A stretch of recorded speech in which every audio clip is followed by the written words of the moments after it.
అందరికీ నమస్కారం. ఈరోజు కథను రచించినది సుందరి గారు. ఆకాష్ నవ్వుతూ అక్కడి నుండి వెళ్ళిపోయాడు. ఆకాష్ వెళ్ళిన వైపే రిషి, సత్తి చూస్తూ ఉండిపోయారు. అంతలో సత్తి ఫోన్ రింగ్ అయింది. ఫోన్ తీసి చూస్తూ, రేయ్ బావా, ఇదేంటిది నాకు కాల్ చేస్తుంది? ఏమోరా, నాకేం తెలుసు, లిఫ్ట్ చేయి ముందు, లేకపోతే గయ్యి అంటుంది అని రిషి అనగానే కాల్ కట్ అయింది. సత్తి తిరిగి కాల్ చేశాడు. రే ఎదవా, ఎక్కడ సచ్చర్రా ఇద్దరు? కాల్ చేస్తే రెస్పాండ్ అవ్వరు. ఇంతకు ఆ గాడిద ఎక్కడా అని అడుగుతుంది గీత. ఏంటే, ఏం పోయే కాలం వచ్చింది, ఇంత మర్యాదగా మాట్లాడుతున్నావు అన్నాడు సత్తి. ఎక్కడ్రా వాడు, ఎన్నిసార్లు ఫోన్ చేయాలి, అస్సలు రెస్పాండ్ అవ్వడం లేదు. ఇదిగోనే నా పక్కనే ఉన్నాడు, ఫోన్ ఇస్తా, నువ్వే మాట్లాడు. బావా, గీత, గీతరా అని కళ్ళెగరేస్తూ ఎంత మర్యాదగా మాట్లాడుతుందో మన గీత. ఇదిగో నీతో మాట్లాడుతుందంట అంటూ ఫోన్ రిషికి ఇచ్చాడు. హలో అనగానే, ఏంటే నువ్వు వీడికి ఫోన్ చేశావు? రే గాడిద, ఓసారి నీ ఫోన్ చూసుకొని ఆ తర్వాత ఈ క్వశ్చన్ అడుగు. నీకు ఎన్నిసార్లు కాల్ చేసినా రెస్పాండ్ కాకపోయేసరికి వాడు నీకు బబ్లిగం కదా, అందుకే వాడికి కాల్ చేశాను. ఏంటి, నువ్వు ఫోన్ చేశావా అంటూ షర్టు పాకెట్లో ఉన్న ఫోన్ తీసి చూసుకొని, అవునే నిజమే, కానీ సారీ ఏ, ఫోన్ సైలెంట్లో ఉండటం వల్ల తెలియలేదే.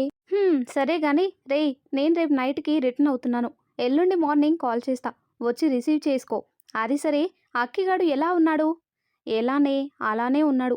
తప్పు చేసింది ఒకరు, కానీ వీడు ప్రతిరోజు శిక్ష బాధతో శిక్ష అనుభవిస్తున్నాడు. హా సరే సరేరా, అయినా నేను ఎల్లుండి వచ్చేస్తున్నా కదా, అందరం ఓసారి మాట్లాడదాం. సరేనే, ఉంటా మరి అని కాల్ కట్ చేశాడు రిషి.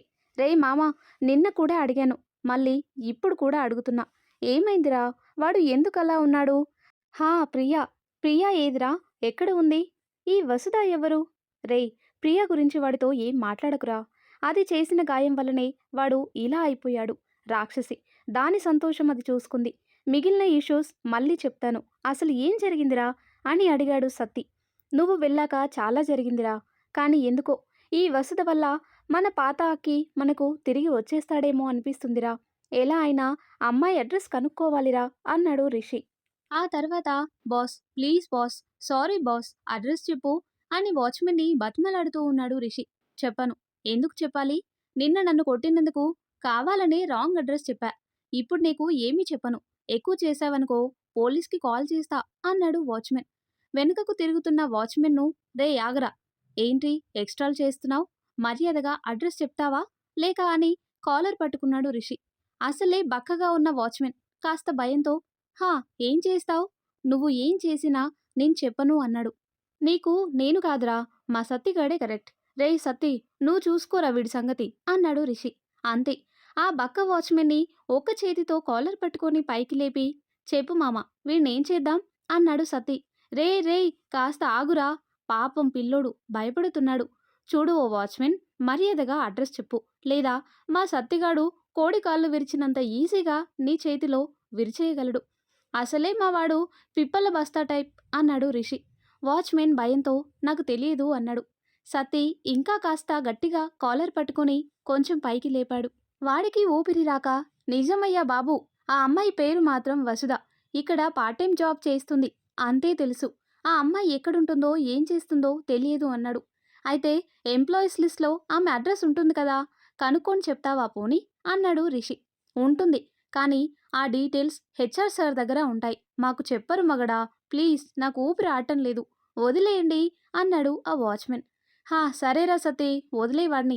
రే కన్నయ్య, నిన్న మీ మామయ్య చెప్పిన అమ్మాయిని అని అడిగింది ఆకాశమ్మ సత్య టిఫిన్ వడ్డిస్తూ. లేదమ్మా, నిజానికి అడ్రస్ మిస్ అయిందమ్మా. మిస్ అయిందా, లేక కావాలని మిస్ చేసుకున్నావా? అదేంటమ్మా అలా అడిగావు అన్నాడు ఆకాష్. కన్నయ్య, నేను నిన్ను కన్న తల్లిన్రా, నాకు తెలీదా నా బిడ్డ మనసేంటో? నీ మనసులో ఇంకా ప్రియానే ఉంది, అందుకే పెళ్ళన్న ప్రతిసారి ఏదో ఒక వంక చెప్తూనే ఉన్నావు. నీ పెళ్లి చూడాలనే నా కోరికను అసలు తీరుస్తావో లేదో అని వస్తున్న కన్నీటిని తుడుచుకుంది సత్య. ఆకాష్ టిఫిన్ చేసి రూంలోకి వెళ్ళిపోయాడు. మీకా భయం ఏం అక్కర్లేదమ్మా, నీ కన్నయ్యని కోరిక ఖచ్చితంగా తీరుస్తాడు అంటూ సత్య మాటలు విన్న రిషి లోపలికి వచ్చాడు. రా రిషి, టిఫిన్ చేయి, అయినా నువ్వు చెప్పేది నిజమైతే అంతకన్నా నాకేం కావాలి, రా. నా మాట ఎలానో వినడు, మీరు మంచి ఫ్రెండ్స్ కదా, నువ్వైనా చెప్పొచ్చు కదా. నువ్వు చూస్తూ ఉండమ్మా, నేను చెప్పేది ఖచ్చితంగా జరుగుతుంది అన్నాడు రిషి. ఎప్పటిలాగా బండి కొట్టు దగ్గర కూర్చొని ఉంటారు సతీ, ఆకాష్, రిషి. రేయ్ మామా, అటు చూడు నీ బంతి అంటూ ఎదురుగా ఓ చేతిలో చిప్స్ ప్యాకెట్ పట్టుకొని కరకర చిప్స్ని కొరికేస్తూ నమిలిస్తూ తమ వైపే చూస్తున్న బంతిని నవ్వుతూ చూపిస్తాడు రిషి సత్తికి. ఓ, ఇదేంటి మామా, ఇది ఇక్కడ ఉంది? అవును మామా, ఆ రోజు దీని బాబు నిన్ను ఎన్ని ముప్పు తిప్పలు పెట్టాడు అన్నాడు రిషి. అవునరా, కాస్త దీని పని పట్టాల్సిందే అన్నాడు సతీ. రేయ్ వద్దురా, దాని చూపులు తేడాగా ఉన్నాయి, మొదటికే మోసం వస్తుందేమో అన్నాడు రిషి. ఆగురా, నీకేం తెలీదు, దాని సంగతేందో చూసి వాళ్ళ బాబు మీద పగ తీర్చుకోవాల్సిందే అంటూ బంతి దగ్గరికి వెళ్ళాడు సతీ. ఏంటి, సైట్ కొడుతున్నావా అని బంతిని అడిగాడు సతీ. "ఉమ్, ఉమ్" అంటూ చిప్స్ తింటూ తల ఆడించింది బంతి. ఏందే నువ్వు సైట్ కొట్టేది? నేను ఐశ్వర్యరాయ్కే పడలేదు, మరి నీకెలా పడతా అనుకున్నావే బోండం? ఏంటి, కితకితలా అని అడిగింది బంతి. ఆ అవును మరి, నువ్వు నాకు సైట్ కొడుతున్నా అంటూ కటకట మాటలు చెప్తుంటే నేను కితకితులు కాక ఇంకేం చెప్పాలి? పోరా బస్తా, నీకు ఎవరు సైట్ కొట్టారు? అదిగో నా రాజాకి కొడుతున్నా అంటూ రిషిని చూపించింది బంతి. అంతే, చిన్న షాక్తో ఏంటి బోండం, నువ్వు సైట్ కొట్టేది నాకు కాదా, మావాడికా? హా అవును అంటూ సిగ్గుపడుతుంది బంతి. సత్తి మనసులో దీనికి కూడా నేను నచ్చలేదంట, చీది నమ్మ జీవితం. సరే రే మామా, నన్ను ఎన్నిసార్లు ఏడిపించావురా, ఇప్పుడు బాగా దొరికావురా, ఎలా తప్పించుకుంటావు చూస్తాను అనుకున్నాడు. ఇదిగో బంతి, నువ్వు ఇలా దూరం నుండి సైట్ కొడితే మా వాడికి నచ్చదు. వాడికి వాడి డ్రీమ్ గర్ల్ గురించి కొన్ని ఆశలు ఉన్నాయి. అవునా, ఏమున్నాయిరా సతీ, చెప్పు అంటుంది. రానా, ఏంటే పిలుపు మారింది? అబ్బా, నువ్వు నా గురించి ఆలోచించే చెప్తున్నావంటే నువ్వు నా ఫ్రెండ్వేనే కదరా అర్థం. ఫ్రెండ్స్ మధ్యలో ఏరా పోరానేగా. చెప్పు, మీ వాడి డ్రీమ్ ఏంటో చెప్పు అంటుంది. హా సరే ఇట్రా అంటూ బంతి చెవిలో ఏదో చెప్పాడు. అంతే, బంతి తింటున్న చిప్స్ ప్యాకెట్ పడేసి పరిగెత్తుకుంటూ వెళ్ళి రిషిని హక్ చేసుకుంది. అంతే, రిషి రిషి మీద బంతి ఇద్దరూ కింద పడిపోయారు. ఓసే రాక్షసి, వదలవే బస్తా, లెగవే పైకి, ఊపి రావటం లేదు అంటున్నాడు రిషి. "ఊహుం, వదల్ను, ఐ లవ్ యు రాజా" అంటూ బంతి ఇంకా గట్టిగా రిషిని పట్టుకుంది. సత్తి నవ్వుకుంటూ అక్కడికి వచ్చాడు. ఆకాష్ కూడా రిషి అవస్థ చూసి నవ్వుతూ ఉన్నాడు. రే ఎదవా, ఏం చెప్పావురా దీనికి, చంపేస్తుంది, ముందు దీన్ని లేపురా అని రిషి అంటున్నాడు. సతీ బంతిని లేపి రిషికి చెయ్యందించాడు. ఓసేయ్, ఏంటి, ఎలుక మీద ఏనుగు పడినట్టు నా మీద పడ్డావు అని బంతిని అడిగాడు. అంటే రాజా, నీ డ్రీమ్ గర్ల్ ఇలానే నీకు ఐ లవ్ యూ చెప్పాలని ఆశపడుతున్నావని సత్తి చెప్పాడు అని సిగ్గుతో కాలి బొట్టున వేలితో నేలపై రాస్తూ చెప్పింది. ఓ, ఇదంతా ఈ ఎదవ పనా? ఓసే, నన్ను ఇరికించేశావు కదే, ముందు నువ్వు ఇక్కడి నుండి వెళ్ళు, నేను వాడితో మాట్లాడతా అంటూ నవ్వుతూ ఉన్నాడు. రేయ్ పోరంబోకు, ఏందిరా ఈ పని, ఎదవ అని రిషి సత్తిని తిడుతూ ఉన్నాడు. ఆకాష్ ఇంకా నవ్వుతూ ఉన్నాడు. అది కాదు మామా, ఆ బోండం నిన్ను లవ్ చేస్తున్నా అంటే ఏదో హెల్ప్ చేశా అంతే. రేయ్, నువ్వు గీత గురించి తెలిసి ఈ బోండానికి ఎలా సపోర్ట్ చేస్తావురా అని రిషి అడిగాడు సత్తిని. అంటే గీత లేకపోతే ఈ పీత నీకు ఓకేనారా అని సత్తి అన్నాడు. రేయ్ నువ్వాగరా రిషి, సత్తి వెనుకనే పరిగెత్తుకుంటూ వెళ్ళాడు. ఆకాష్ నవ్వుతూనే ఉన్నాడు. కాసేపటికి అది గమనించిన సత్తి, రే రిషి అటు చూడు. అలా వాడు నవ్వి, ఎన్ని రోజులైందిరా సత్తి అన్నాడు రిషి. అలా ఇద్దరు ఆకాష్ దగ్గరకు వచ్చి, రే అక్కి, ఈరోజు ఎప్పటి నుండో దూరమైన మా అక్కిని చూస్తున్నాంరా, నువ్వు ఈరోజు ఇలా నవ్వుతుంటే మాకు చాలా సంతోషంగా ఉందిరా అన్నాడు రిషి. ఆకాష్ సైలెంట్ అయిపోయాడు. రే అక్కి, నేనొకటి అడగనా? వసుధ అడ్రస్ నీకు తెలిసి ఆ అమ్మాయి ఈమె ఒక్కరే అయితే నువ్వు తనకి నిజం చెప్పేస్తావా అని అడిగాడు రిషి. ఆకాష్ మెల్లిగా నవ్వి అక్కడి నుండి వెళ్ళిపోయాడు. వైబ్రేషన్లో ఉన్న ఫోన్ టేబుల్ మీద చక్కర్లు కొడుతూ ఉంది. కప్పుకున్న దుప్పటిలో నుండి బయటికి రాకుండానే ఫోన్ తీసుకొని హలో అన్నాడు రిషి. రేయ్, ఇంకా నిద్రపోతూనే ఉన్నావారా? నాకు తెలుసురా నీ గురించి, అనుకుంటూనే కాల్ చేశాను అని ఫోన్లో తిడుతూనే ఉంది గీత. అబ్బా ఏంటే పొద్దు పొద్దునే నీ తిట్ల దండకం, మంచి నిద్రని చెడగొట్టింది కాక, ముందు మ్యాటర్ ఏంటో చెప్పు. ఒరేయ్, అప్పుడే మర్చిపోయావారా? ఈరోజు నేను వస్తున్నా అని వచ్చి పికప్ చేసుకోమన్నా కదరా. ఓ అవునే, మర్చిపోయాను. ఓ హాఫ్ ఎన్ అవర్లో వచ్చేస్తానే. నీ ఇష్టం రోయ్, నన్ను కానీ వెయిట్ చేయించావో సచ్చావే, ముందుగానే చెప్తున్నా అని వార్న్ ఒకటి ఇచ్చి కాల్ కట్ చేసింది గీత. అమ్మో రాక్షసి, అన్నంత పని చేసేయగలదు. రే కమాన్ రిషి, తప్పదు, పరిగెత్తు అనుకుంటూ రెడీ అయ్యి బస్టాండ్కి ఓ అరగంటలో చేరుకున్నాడు. అప్పటికే రిషి కోసం వెయిట్ చేస్తున్న గీత వెనకకి తిరిగేసరికి హాయ్ అంటూ నవ్వుతూ చెయ్యి ఊపాడు రిషి. హా వచ్చావా, బతికిపోయావు, ఎక్కువ టైం వెయిట్ చేయించకుండా పద అంటూ లగేజ్ రిషికి ఇచ్చి ముందు నడుస్తూ వెళ్తుంది గీత. హమ్మయ్య, దీని చేతిలో ఈ రోజుకి బతికిపోయాను, నాకు తెలుసు దేవుడా నువ్వున్నావని, యు ఆర్ దేర్ అంటూ దండం పెట్టుకున్నాడు. ఇద్దరూ బయటికి వచ్చి బైక్ మీద బయలుదేరారు. ఏంటిరా సైలెంట్గా ఉన్నావు, ఏంటి రాక్షసి అప్పుడే వచ్చేసింది, ఇంకా నా ఆటలు సాగవనుకుంటున్నావా అంది గీత. అయ్య బాబోయ్, దీనికి మనసులో అనుకుంది కూడా తెలిసిపోతుంది, కొంచెం జాగ్రత్తగా ఉండాలి అని మనసులో అనుకోవాల్సిన మాట బయటికి అనేశాడు రిషి. అది విన్న గీత, హా అంటే నేను రావడం నీకు ఇష్టం లేదారా, చెప్పు, ఇట్నుండి ఇటే వెళ్ళిపోతా, నేను ఎప్పుడన్నానే ఆ మాట బయటికి అన్నాడు రిషి. అంటే మనసులో మాట్లాడుతున్నా అనుకొని ఇందాక బయటికి కక్కేశావా అంది గీత. ఓసేయ్ నోరు మొయ్యవే కాస్త, ఓ లొడా లొడా అని వాగకు, అయితే ఎందుకురా సైలెంట్గా ఉన్నావు అంది గీత. రిషి బైక్ ఆపి ఓసేయ్ మీ ఇల్లు వచ్చింది, వెళ్ళి రెస్ట్ తీసుకో, మళ్ళీ నా బుర్ర తిందువుగాని అని గీత ఇంట్లో వెళ్లే వరకు అక్కడే ఉండి వెళ్ళిపోయాడు రిషి. రిషి సత్తి బైక్ మీద ఆకాష్ని కలవడానికి వెళ్తూ ఉన్నారు. మధ్యలో రిషి బైక్ పంచర్ అయింది. ఛీ, ఈ ఎదవ వల్లే పంచర్ అయింది అని కోపంగా ఉన్నాడు. ఓహో, ఇదేదో బానే ఉందే, నీ బైక్ పంచర్ అయితే నేనేం చేశాన్రా అన్నాడు సత్తి. మనుషుల్ని మోసేది బైక్ రా, బండలను మోసేది బైక్ కాదు, అందుకే చెప్తూనే ఉన్నా, రే టిఫిన్ చేసి రాకురా ఇక్కడ తిందువు అని, నా మాట విన్నావా, బాగా తిని బండోడివి కాస్త పర్వతంలా అయి కూర్చున్నావు, నీ దెబ్బకు టైర్ తట్టుకోలేక చచ్చిపోయింది అన్నాడు రిషి. ఓహో, ఆపుతావా ఇంకా అని కోపంగా చెప్పి నడక మొదలుపెట్టాడు సత్తి. ఈ వేషాలకేం తక్కువ లేదు ఏబ్రాస్కి అన్నాడు రిషి. సత్తి అలా కొంత దూరం నడిచాడో లేదో బంతి కోపంగా సత్తి వైపు వస్తుంది. యాజ్ యూజువల్ చిప్స్ తింటూ. హే బంతి, నువ్వేంటి ఇక్కడ అని అడిగాడు సత్తి. అది నేనడగాలరా అంటూ కళ్ళు కిందికి పెట్టి లుక్కు పైకి పెట్టి కోపంగా అడిగింది బంతి. చెప్పు ఏంటి, నేనెక్కడ ఉంటే నువ్వక్కడ ఉంటున్నావు అని అడిగింది.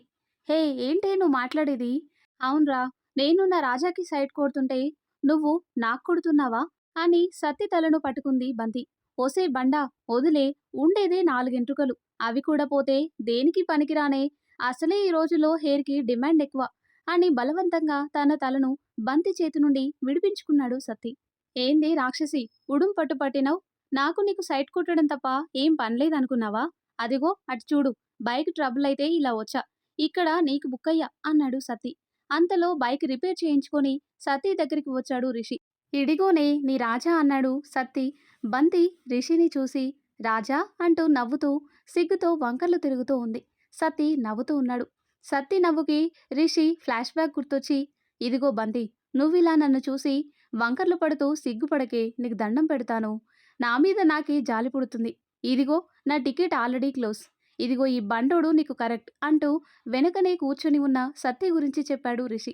అది కాదు రాజా అంటూ రిషి దగ్గరకు వస్తున్న బంతిని చూసి బాబోయ్ ఇంకా జంప్ అంటూ బైక్ రైస్ చేశాడు సత్తి. బైక్ స్టార్ట్ చేసినప్పుడు స్టార్ట్ చేసిన సత్తి నవ్వు ఆకాష్ని చేరాక కూడా కొనసాగుతూనే ఉంది. రే రిషి, వీడికి ఏమైందిరా, ఇలా పిచ్చోడిలా నవ్వుతున్నాడు అని అడిగాడు ఆకాష్. రిషి ఫేస్ చిన్నదిగా చేసుకొని అది మామ అంటుండగానే సత్తి పొట్ట చెక్కలయ్యేట్టు నవ్వుతూ బావా, వాడు కాదు, నేనే చెప్తా మామా అంటూ జరిగింది చెప్పాడు. ఆకాష్ కూడా సత్తితో కలిసి నవ్వుతున్నాడు. చాలేరా నవ్వింది ఇద్దరు, అసలు ఇదంతా ఏదో వల్లే వచ్చింది అని సత్తి మీదికి వెళ్ళాడు. అంతలో గీత రిషికి కాల్ చేసి, రే సాయంత్రం మనం గుడికి వెళ్ళాలి, సత్తి ఆకాష్ కూడా ఇద్దరికి చెప్పు అంది గీత. ఇద్దరు ఇక్కడే ఉన్నారే, నువ్వే చెప్పు అంటూ ఆకాష్కి ఫోన్ ఇచ్చాడు రిషి. హే అక్కి, ఎలా ఉన్నావురా, ఏంటి ఒక ఫోన్ కూడా చేయలేదు, నేనంటే ప్రాజెక్ట్ ఇష్యూలో పడి నీకు ఫోన్ చేయలేదు, ఓసై నిజం చెప్పు, నువ్వు వచ్చిన సంగతి రిషిగాడు చెప్పేదాకా నాకు తెలీదు. అంతేనే అంతే, సరేలేరా సాయంత్రం కలుద్దాంగా, అప్పుడు కొట్టుకుందాం అని కాల్ కట్ చేసింది గీత.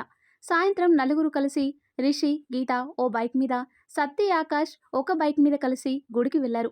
రే, నేను గుడి చుట్టూ తిరగాల్సిన పని ఉంది, మీలో ఎవరైనా వస్తారా అని అడిగింది గీత. ఎందుకే మాకు ఆ ఎక్సర్సైజ్లు, నువ్వు వెళ్ళు, కావాలంటే ఈ బండుని తీసుకువెళ్ళు, కొంచెం వెయిట్ అయినా తగ్గితే మాకు బైక్ నడిపేటప్పుడు కొంచెం తేలిగ్గా ఉంటుంది అన్నాడు రిషి. గీత సత్తి వైపు చూసింది. సత్తి వద్దే వద్దే అంటున్నాడు. గీత తోడుగా సత్తిని లాక్కెళ్ళింది. సచ్చింది గొర్రె అని నవ్వుకొని అక్కనే కూర్చుని ఉన్నారు రిషి ఆకాష్ ఇద్దరు. మూడో చుట్టుకే అలుపు వచ్చి ఆయాసంతో సత్తి కూడా కలిశాడు. అంతలో గుడిలో గంట మోగింది. ఆకాష్ అటువైపు చూసి, రే రిషి అటు చూడు అన్నాడు.